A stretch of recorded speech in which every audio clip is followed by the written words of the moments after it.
Okay, so I'm going to come over here and look at the effects. Now this is the quick way to add effects. So if I were to come here and ask for, let's say, a drop shadow, and then I can come over and I can set my settings here for the drop shadow. I'm going to move it over a little bit.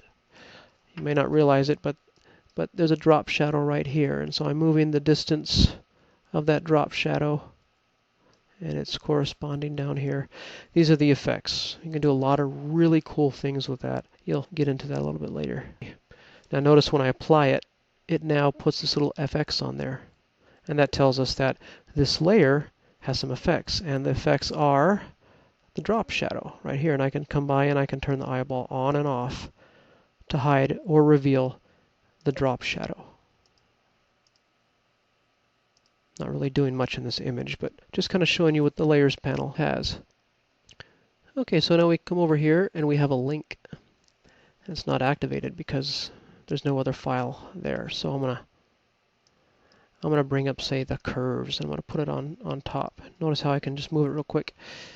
So this curves that we made earlier, which is an adjustment layer, and our image layer. By the way, see this? This is kind of in the way. So I'm going to come over here and just click, kind of hide the effects. They're still visible over here, but they're just not being shown as far as their names. See the drop shadows hiding. But anyway, I'm going to now select both of these layers, and I'm going to come over here and I can click on link now. And see that? They're linked from here and here. Now it's different from being joined.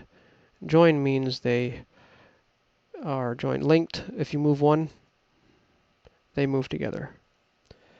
So if I move one of them, they both move, even though I don't have both of them selected, because they're linked. Same is true with this link. When you see a link right here, you see the image and then a link to the mask. That means when I move one of them, they both move together. See, I come over here, both the image and the mask move together. I'm going to undo that. Now if I wanted to modify the effects, I can just double click right here and it'll open the effects up. I can edit them there. Or I can go right here to one that doesn't have effects there and I can double click and it still gives me the effects panel. So that's another way to get to the effects without having to come down here to the drop down menu. Now up here, I'm going to turn the sideball off. Yeah, it's off. So up here we have fill and we have opacity. Now the opacity is the master opacity for the entire layer. If I drag it down, now we only see that layer at 50%. Likewise down at 25%. Now we only see it at 25%, 75%, 80%. But the fill has to do with the image itself, which is almost the same thing.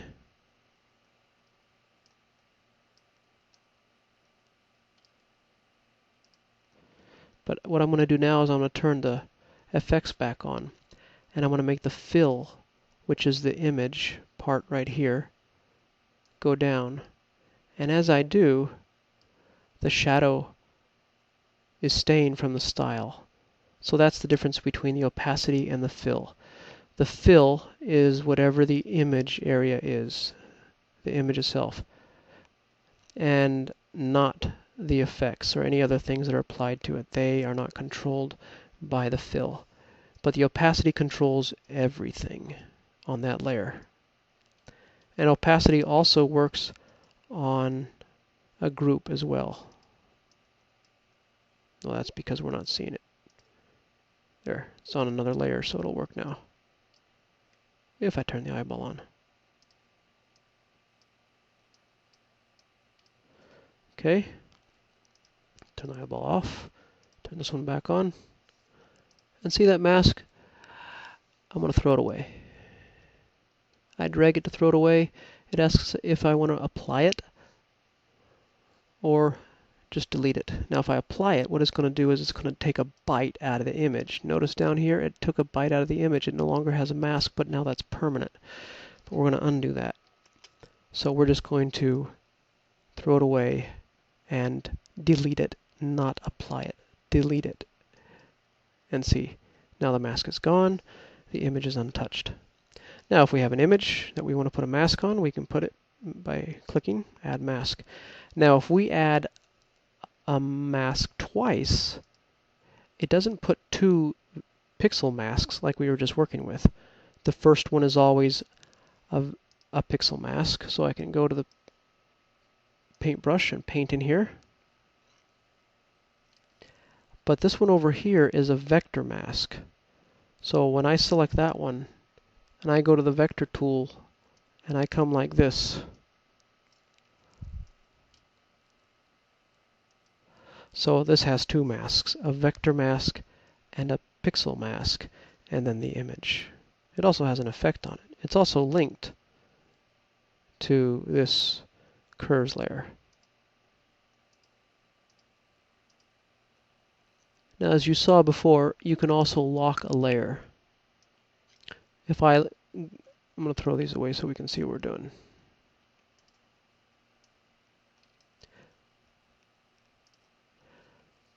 So if I come up here to the lock, if I click on lock transparency, that means I can edit on here, but I cannot delete anything. I can paint white, but I cannot delete anything. It treats it as if it's a background layer. See, that's the eraser tool right there, and it put black there because the background layer is black, because it's not letting me change the transparency. So I'm going to back up again. Now, if I unlock the transparency, but I lock the pixels, it means I cannot touch the pixels anymore. But I can move it around. I'm just not allowed to delete it. So I'm going to undo that one, undo that lock, and put this move lock on. Now the move lock means I just simply cannot move it. It won't let me move it. But I can edit it. Okay. And I take that one off, and I put this lock on. This locks all of these, so now I can't do anything to that layer. That's why we locked the original layer with that lock, so you wouldn't be able to do anything to it. Another thing that you can do with layers is you can join them. It's different from linking them. Before we linked them by selecting two layers and clicking on the link icon at the bottom. But what we're going to do now is we're going to join two layers. So I'm going to make a new layer. I'm going to click on the elliptical marquee tool. I'm going to hold Shift down, drag out circle selection, Shift backspace, gives me my fill, choose foreground color. I have red chosen, hit OK. So it fills it with red. Now I have a layer with a red circle on it. And what I'm going to do is put the image of the couple on top, and then I'm going to join them. So if I were to link them, I would select both of them, and I would come down here and I'd click on the link icon. But to join them, what you do is you put the mouse right in between the two of them, you hold Alt down, and your mouse changes to the icon that shows you it's going to join them. So now I click with the mouse with Alt held down, and you see that? It indents the top layer over and joins it. See this arrow? It's indicating that it's joined to this layer, the red circle. So I'm going to come over and grab the Move tool, and it is now not locked, so I can move it. And I'm going to just move that layer around and see what happens. I'm moving that layer around. The red layer is not moving with it because it's not linked. If it was linked, they'd both move together. But because they're not linked, but they're joined, I can move them independently. So now I'm going to move the circle independently. See this?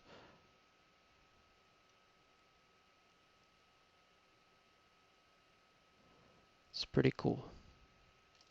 So that's how you join a layer. Now you can join a lot of layers. You can join adjustment layers. That's very popular. The thing about joining a layer, like if I turn this adjustment layer on and I turn the layer underneath on, you see when I turn the adjustment layer on and off, it's affecting everything underneath it because this is not joined to anything, so it's affecting everything underneath it. But if I join it to this existing stack of layers right here, holding Alt down and clicking on it, now that effect only happens on the layers that are in the joined stack, so to speak. See that? It's not touching the image down here on the bottom. So it's a very useful feature. Whether you're trying to do some sort of clipping technique or you're just trying to join adjustment layers so that they only affect that individual layer. Very useful to join the layers. And that is the layers palette.